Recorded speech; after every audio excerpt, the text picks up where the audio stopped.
सभी किसान भाइयों को नमस्कार। आपका अपना ऑर्गेनिक भारत में स्वागत है। आज हम दोस्तों एक बहुत ही महत्वपूर्ण बात पर चर्चा करेंगे कि हॉट क्लाइमेट एरिया में जितने भी हम फ्रूट प्लांट लगाते हैं तो उनको लगाते समय क्या सावधानियां बरतनी चाहिए और प्लांट लगाने से पहले हमें कैसे तैयारी करनी चाहिए। क्योंकि अगर आप ये प्लांट लगाने जा रहे हैं दिसंबर जनवरी में तो आपके पास इन चीज़ों का प्रबंध होना चाहिए और ये आपने प्लांट लगाने से पहले तैयार करना है और उसमें आपने क्या क्या दवाई डालनी है, क्या ऑर्गेनिक करना है, तो उस पर चर्चा करेंगे। तो अभी प्लांट जो हॉट क्लाइमेट एरिया में होने वाले प्लांट है, जैसे एप्पल है, प्लम है, पियर है, पीच है, अंजीर है, ग्रेप है और कई अखरोट है, बादाम है, जितने भी ये प्लांट होते हैं हॉट क्लाइमेट एरिया में होने वाले, तो उसमें डोरमेंसी नवंबर के लास्ट में या दिसंबर में हो जाती है। तो डोरमेंसी आने के बाद ये प्लांट है ज़मीन से उखाड़ कर कोकोपीट में भेजे जाते हैं। कोकोपीट को गिला किया जाता है और उसमें फंगीसाइड मिलाया जाता है। अगर हम केमिकल फंगीसाइड मिलाते हैं, स्प्रिट है, बोस्टीन है, साफ है, वो मिलाना चाहिए। लेकिन हम कोई केमिकल नहीं डालते, हम ऑर्गेनिक तरीके से ही इसको फंगीसाइड बनाते हैं, वो ही डालते हैं कोकोपीट में। हम चूना या सफ़ेदी और कॉपर सल्फेट का ये या नीला थोता का जो घोल है 1% का जो घोल बनाकर हम कोकोपीट में इसको 3-4 घंटे डुबोते हैं। फिर इसमें से कोकोपीट को निकाल कर फिर प्लांट भेजते हैं ताकि फंगस ना आए। क्योंकि जितने भी गर्म क्षेत्रों में होने वाले फ्रूट प्लांट है उसमें सबसे ज़्यादा खतरा है वो फंगस का होता है। अगर आपने फंगस से बचा लिया तो प्लांट आपका चलेगा। और जो इससे सबसे ज़्यादा जो नुकसान होता है गर्म क्षेत्रों में इन प्लांटों का, वो होता है 1 से 2 साल के बीच में। आपने सबसे ज़्यादा जो सावधानी है 1 साल रखनी है। इसके बाद दूसरी साल आपने इतनी जो सावधानी रखने की ज़रूरत नहीं है, लेकिन 2 साल तक आपने सावधानी रखनी है, 1 साल ज़्यादा, इसके बाद थोड़ी सी कम कर सकते हैं। इसके बाद प्लांट में कोई दिक्कत नहीं आती है। तो आज हम चर्चा करेंगे कि भाई ये जो प्लांट आपने लगाने हैं इसके लिए पहले खड्डे की तैयारी कर ले। 3 बाई 3 का भी खड्डा खोद सकते हैं, 3 फुट चौड़ाई, 3 फुट लंबाई, 3 फुट गहराई, और 2.5 बाई 2.5 का भी कर सकते हैं। अगर जहाँ मिट्टी नरम है 2.5 बाई 2.5 का ले सकते हैं, अगर हार्ड है तो 3 बाई 3 का ले सकते हैं। उसके बाद इसमें 25 से 30% आपने गोबरा खाद मिलाना है 2 साल पुराना, और इसमें जो मिट्टी है 60% वो मिलानी है। अगर आपके पास 10% जमुना सैंड मिल जाए या नदी का रेत मिल जाए तो मिलाना है। वो मिलाने के बाद आपने जो मिट्टी, खाद और सैंड मिलाना है उसमें आपने करीब 50 से 100 ग्राम चूना डालना है इसमें। तो चूना डाल के फिर इसे आपने काट करनी है इसको, जैसे हम इसको मिलाते हैं, कस्सी से मिलाना है। मिलाने के बाद आपने खड्डा भरना है।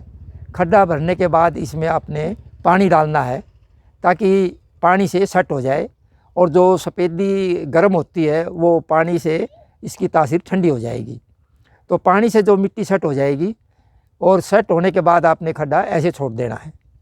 और एक सावधानी इसमें ये रखनी है कि इसको जो मिट्टी डालेंगे थोड़ा सा ऊंचा रखना है, 4-5 इंच, ताकि क्योंकि जो खड्डे में हमने मिट्टी डाल ली है वो नीचे बैठेगी, और बैठने से नहीं तो फिर ये आपका जो खड्डा है नीचा हो जाएगा। इसलिए 4-5 इंच आपने ऊंचा रखना पहले ही, ये करना है आपने। फिर जैसे ही आपको प्लांट मिलते हैं तो उसके सेंटर में आपने करीब 1 फुट खड्डा खोद के, और फिर इसको प्लांट को जो इसका रूट तक भाग है वो इसमें दबाना है, और जो ग्राफ्टेड भाग है वो ज़मीन से कम 2.5, 3, 4 इंच ऊंचा रखना है, नहीं तो इसमें फंगस लगने का खतरा रहता है।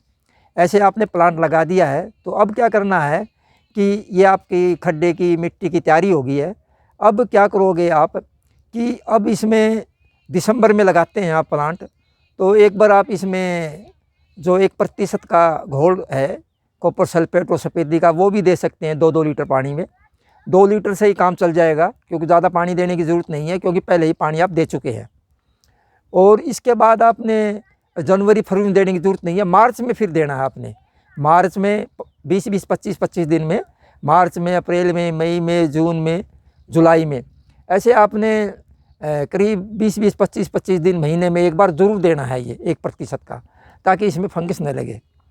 और ध्यान रखना है कि 1% का घोल है, यानी कि 100 लीटर पानी में 1 किलो चूना, 1 किलो कॉपर सल्फेट, ऐसे है। इसके हिसाब से अगर 10 प्लांट है तो 10 लीटर तैयार कर ले आप, 20 प्लांट है तो 20 लीटर तैयार कर ले। 1 लीटर से 2 लीटर तक डालना है, ज़्यादा नहीं डालना। 1 लीटर में भी अगर प्लांट सही हो जाता है, इसकी ज़मीन पूरी गिल्ली हो जाती, ठीक है। अगर आपने ज़्यादा ड्राई लगता है तो 2 लीटर भी डाल सकते हैं, लेकिन 1 लीटर से 2 लीटर के ज़्यादा पानी नहीं डाल देना आपने। ये फंगस का कंट्रोल हो जाएगा। और प्लांट जो आप लगाते हैं, इसमें कुछ प्लांट में तो पत्तियां हैं वो जैसे एप्पल है, आड़ू है, आलू बुखारा है, उसमें तो 15 से 20 दिन में आ जाती है। लेकिन जो प्लांट परसिमन है, जापानी फ्रूट प्लांट है फुई वैरायटी का, उसमें पत्तियां हैं वो 1 महीने तक लेट आती है पत्तियां, इसमें थोड़ी सी लेट आती है इसमें। और जो ये फ्रूट प्लांट हमें बताए हैं हमने आपको, तो उसमें फरवरी में फूल आ जाता है, मार्च में फल बनने की प्रक्रिया होती है, और कुछ प्लांट में इसमें मई में जून में फ्रूटिंग तैयार हो जाता है। कुछ प्लांट का जैसे परसिमन है, ये आपको सितंबर अक्टूबर में मिलता है, ये लेट तैयार होता है। तो ये ऐसे अगर हम प्लांट लगाते हैं सावधानी से और कुछ खास बातों का ध्यान रखें हम, तो ये प्लांट आपके चल सकते हैं। आपने मेन फंगस पर फोकस करना है। पत्तों में इतनी बीमारियां नहीं आती, फंगस पे आती है। और हम 10 तारीख से प्लांट्स की डिलीवरी शुरू करेंगे। 10 तारीख से कोरियर से भेजना प्लांट शुरू कर देंगे। जितने भी हॉट क्लाइमेट एरिया के फ्रूट प्लांट है तो आप बुक करवा सकते हैं अभी भी। और बुक करने के बाद हम 10 तारीख से प्लांट की डिलीवरी शुरू करेंगे। ये आप देख रहे हैं, ये हमारे 2 साल पुराने प्लांट है, एप्पल के है, इसी में आलू बुखारा है, आड़ू है। क्योंकि हम अपने इसमें करीब 1 साल रखते हैं, 1 से 1.5 साल प्लांट रखते हैं ज़मीन में, इसके बाद इसको भेजते हैं आके हम, ताकि ये हमारा जो एरिया है यहाँ टेम्परेचर 48 तक होता है, इसमें सर्वाइव कर जाता है, कोई दिक्कत ना आती, क्योंकि ये इस क्लाइमेट को सहन कर चुका है। और प्लांट में और कोई ख़ास दिक्कत नहीं आती, यही दिक्कत है फंगस की। और अगर कोई आपने किसी चीज़ की पूछना है तो मेरा फ़ोन नंबर है 9467575721। और मेरी जो नर्सरी का पता है वो हरियाणा भिवानी में है, तो आप भी कभी विजिट करके आ सकते हैं। और दिसंबर में हम प्लांट की डिलीवरी शुरू करेंगे। सभी दोस्तों को नमस्कार।